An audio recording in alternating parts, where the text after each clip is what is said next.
তামুলপুৰ জিলাৰ ভাৰত-ভূটান সীমান্তত বনৰীয়া হাতীৰ মুক্ত বিচৰণ। ভূপেন সীমান্তত খাদ্যৰ অভাৱ হোৱাত শ শ বনৰীয়া হাতী আহি প্ৰৱেশ কৰিছে জনাঞ্চলত। হাতী আৰু জীৱশ্ৰেষ্ঠ মানৱৰ সংঘাতে লৈছে তীব্ৰ ৰূপ। গ্ৰামাঞ্চলত নিশাৰ ভাগত প্ৰৱেশ কৰে বনৰীয়া হাতীৰ জাকে। খেতিপথাৰত প্ৰৱেশ কৰি খেতি খাই তহিলং কৰে খেতিপথাৰ।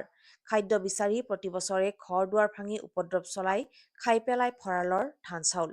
হাতী মানুহৰ সংঘাতত কেতিয়াবা যদি মৰে মানুহ, কেতিয়াবা মৃত্যু হয় বনৰীয়া হাতীৰ। বিগত ১৫-১৬ বছৰ ধৰি ভাৰত-ভূটান সীমান্তত চলি আছে হাতী মানুহৰ সংঘাত। বৰ্তমান শংকিত হৈ পৰিছে ভাৰত-ভূটান সীমান্তৰ ৰাইজ।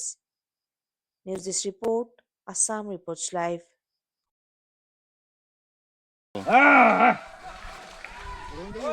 দুই দিয়া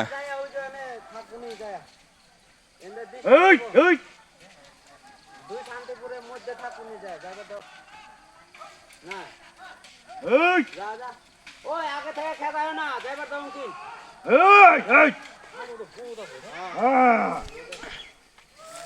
যাইবার তো প্ৰায় ৭০টা মান হ'ব হাতী ইয়াতে।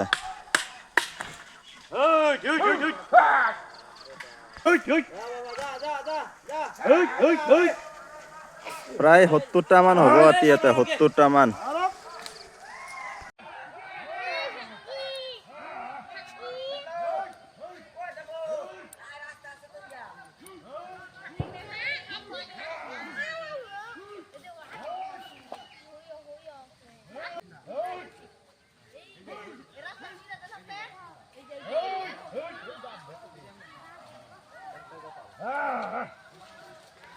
ও যাইবার দাও উত্তরমুখী যাইয়া ওই যে থাকবো নি যায়া এনে ডিস্টার্ব দিব দুই শান্তিপুরের মধ্যে থাকবো নি যায় যাইবার দাও না যা যা ওই আগে থেকে খেদায় না যাইবার দাও কিন হ্যাঁ বহুত আছে যাইবার দাও আগে যাই গিয়া না আগে বাগানে যাই গিয়া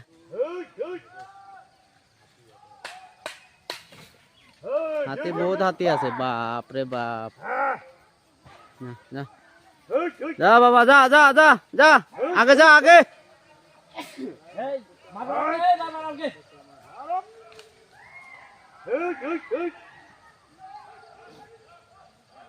ইয়াতে প্ৰায় আমাৰ আজি ৭ বছৰ ৮ বছৰমান হ'ল, ২০১৭ৰ পৰা চাগে আমাৰ এইখিনিত হাতী, আমাৰ যিটো ভাৰত-ভূটান সীমান্তৰ আমাৰ বগাজুলিৰ পৰা প্ৰায় এই আমাৰ শান্তিপুৰ, কাৰখেলা, খৈৰাণী, চেঁচাপানী আদি এইবিলাক গাঁৱত বহুতো হাতীয়ে উৎপাত কৰি থাকে।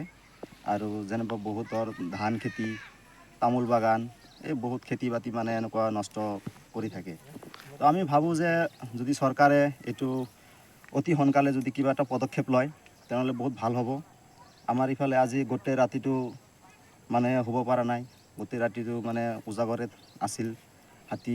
ইয়াতে আছে হাতী এতিয়াও বৰ্তমান প্ৰায় ৭০টামান হ'ব হাতী। এতিয়া আমাৰ এইটো হাতীটো ১ নং শান্তিপুৰতে আছে।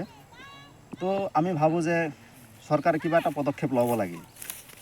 ল'লে যদি ক'ৰবাত নহয় ক'ৰবাত যদি হাতীটো খেদি পঠিয়াব পাৰে তেনেহ'লে আমাৰ এই জেগাটো মানে বহুত এটা শান্তি স্থাপনা হ'ল হয়। আগে পিছে মানুহ মাৰিছে নেকি? আগে পিছে মানুহ আমাৰ এইটো ১ নং শান্তিপুৰ আৰু আমাৰ ২ নং শান্তিপুৰ দুইটা জেগা মিলি ফালে আমাৰ ৩জন মানুহ ইয়াতে মৰিছে, হাতীয়ে মাৰিছে। এজন ২০২১ চনত এজন অজয় দাস নামৰ মানুহ, তেখেতেও মৰিছে। এজন তিৰোতা আছিল ২ নং শান্তিপুৰত, তেওঁ মৰিছে। ২০২০ চনত এজন আমাৰ চেঁচাপানীৰ পৰা অহা এজন বড়ো ল'ৰা ইয়াতে কাম কৰিবলৈ আহিছিল, তেওঁ এজন মৰিছে ইয়াতে। তো আমাৰ এইখিনিত আমাৰ এই কেইবছৰত ৩জন মানুহ আমাৰ এই শান্তিপুৰতে মৰিছে। দিনতো ইয়াতে থাকে নেকি? ইয়াতে দিনতে আজিতো ইয়াতে আছে, ইয়াতে থাকিব।